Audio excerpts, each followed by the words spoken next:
Hi everyone, welcome to this little video on similar shapes. The video is largely going to focus on how to go about finding the length of a missing side on various shapes using the medium of enlargement or reduction. All the shapes we're going to deal with are similar shapes. You've already looked at what makes shapes similar already. So this is more a kind of procedural video looking at the layout and the kind of thinking behind enlarging and reducing shapes.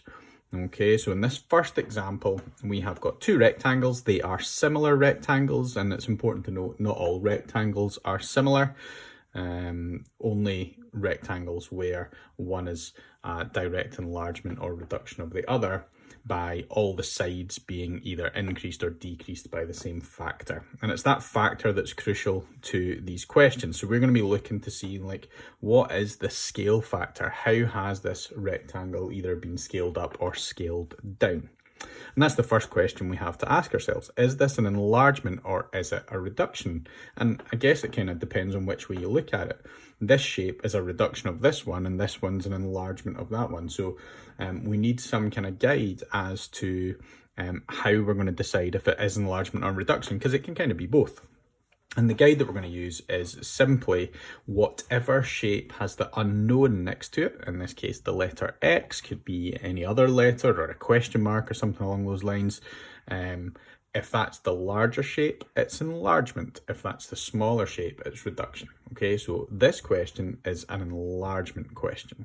Okay, and the first thing we're going to go about doing is we're going to try and find what I like to call the enlargement scale factor. Okay, so the ESF for short, enlargement scale factor. Okay, and when we're finding an enlargement scale factor, when we're looking for a side on the bigger shape, we're going to be using a little kind of formula that is big over small. Okay, and what does that mean? Does it mean I just find the biggest number in the list and put it over the smallest number in the list? Why am I doing big over small? Well, we need to enlarge this shape, so it has to be a bigger number on the top, otherwise we'd end up with a reduction scale factor. And we're not just looking for any numbers, we're not just picking two random numbers, we're looking for one complete set of information from these diagrams. Okay, and what I can see from these diagrams is that I know the base of the rectangle in both cases. So these two sides here, the 4 and the 8, they go together. They are corresponding sides. All right, and once we've identified a pair of corresponding sides, we put the bigger number of the two on the top. So in this case, the 8 centimeters, and on the bottom, the 4 centimeters. I actually don't need units at this point. You can just write 8 over 4.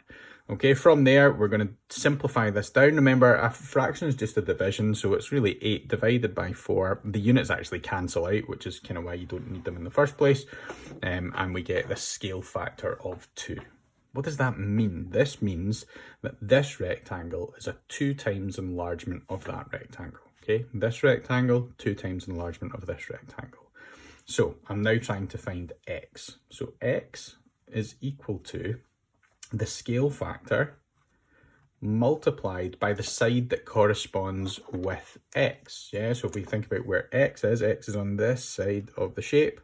It's the 6 that corresponds with X over here. So we've got 2 times 6 centimeters.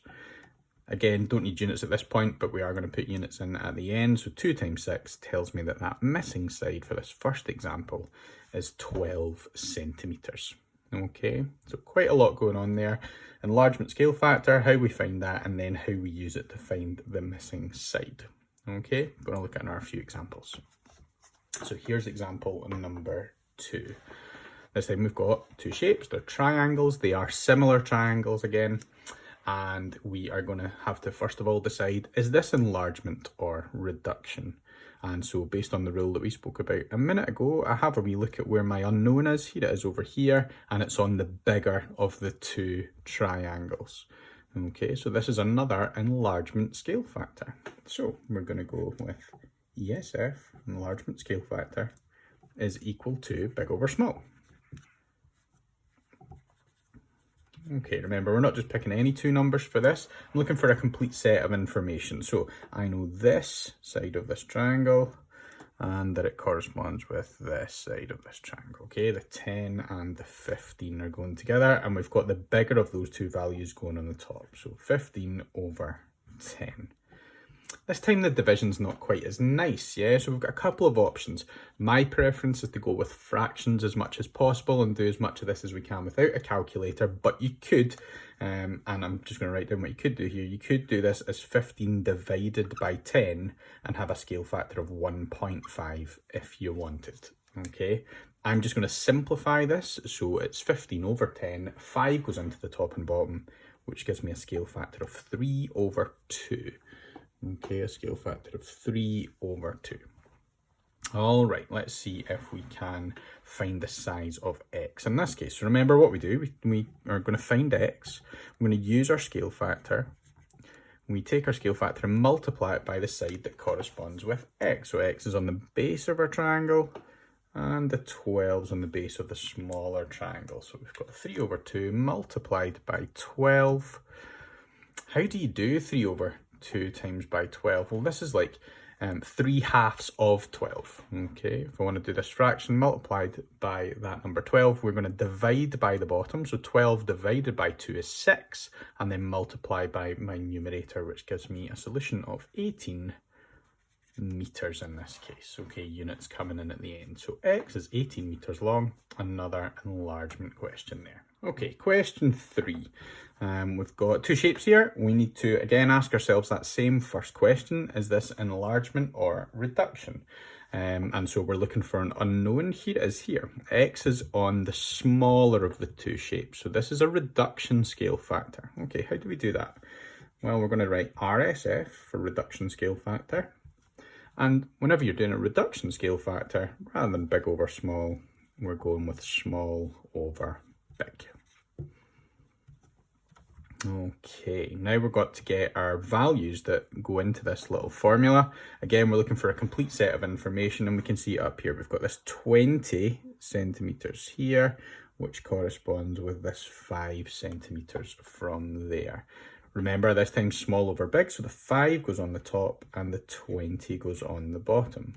Like the last time, if you want, you can go with 5 divided by 20, and that's what this fraction represents, and that would give you an answer of 0.25 as a decimal. I actually find the decimals a wee bit more tricky to work with, so I'm actually going to simplify this fraction, dividing top and bottom by 5, and we get 1/4. Okay, this shape is a quarter of the size of this shape.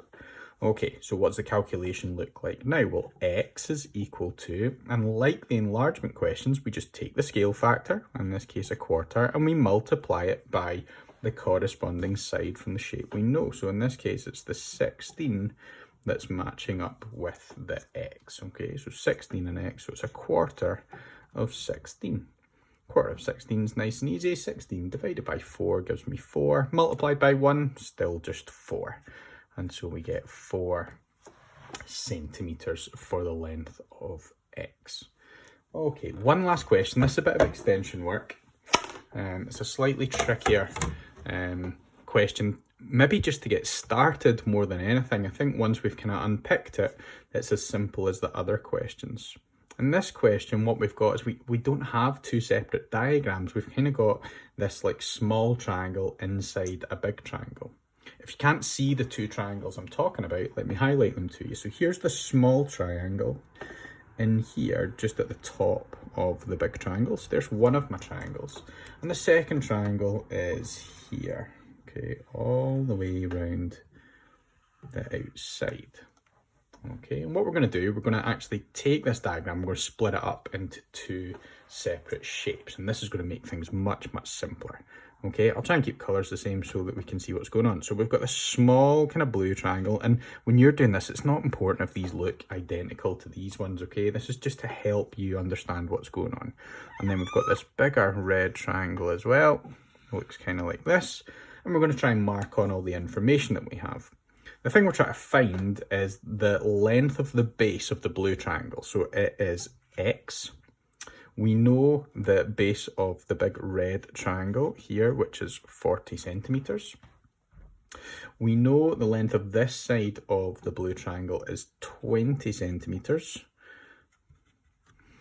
And the length of this side of the red triangle, we're not really given it. We've got the 20 for the blue and we've got the 12 as this little bit at the bottom, but of course, quite a bit of addition, and we know how long that side is, right? It's 32 centimetres. And now this question, whilst it looked mega complicated here, is split up into something that looks exactly like questions 1 to 3. Okay, we need to ask ourselves the same question. Is this enlargement or reduction? So where's x? X is with the smaller triangle, so this is a reduction question. So what is the reduction scale factor? Okay, well I need to compare two sides that I know that go together. And what we've got is we've got the 20 from here matching up with that 32. Reduction means small over big. Okay. If you're finding something on the small shape, the small goes on the top. Okay, if you're finding it for the big shape, big goes on the top. All right, so we've got the small side is 20 over the big side, which is 32. Okay, not sure what that is a decimal at the moment. So what we're going to do, I'm going to keep going with the fraction as I have done with the previous questions. Both of these are divisible by 4. So that actually gives me 5/8. Okay, 5/8. Again, you can do 5 divided by 8 and write this down as a decimal if you want. It will work out to be 0.625 now that I can see that it's 5/8. But like I say, I find the fractions much simpler to work with. Okay, we're going to try and find x now. So x is equal to the scale factor, 5/8, multiplied by the side that matches with x. So it's the base and the base. So 5/8 of 40. Okay, how do I find 5/8 of something? 40 divided by 8, 5, multiplied by that 5 on the numerator tells me that x is going to be 25 centimetres long. All right, so a little extension question there for you. That should hopefully help you tackle today's tasks. And I'll be doing a video on area scale factors and volume scale factors shortly.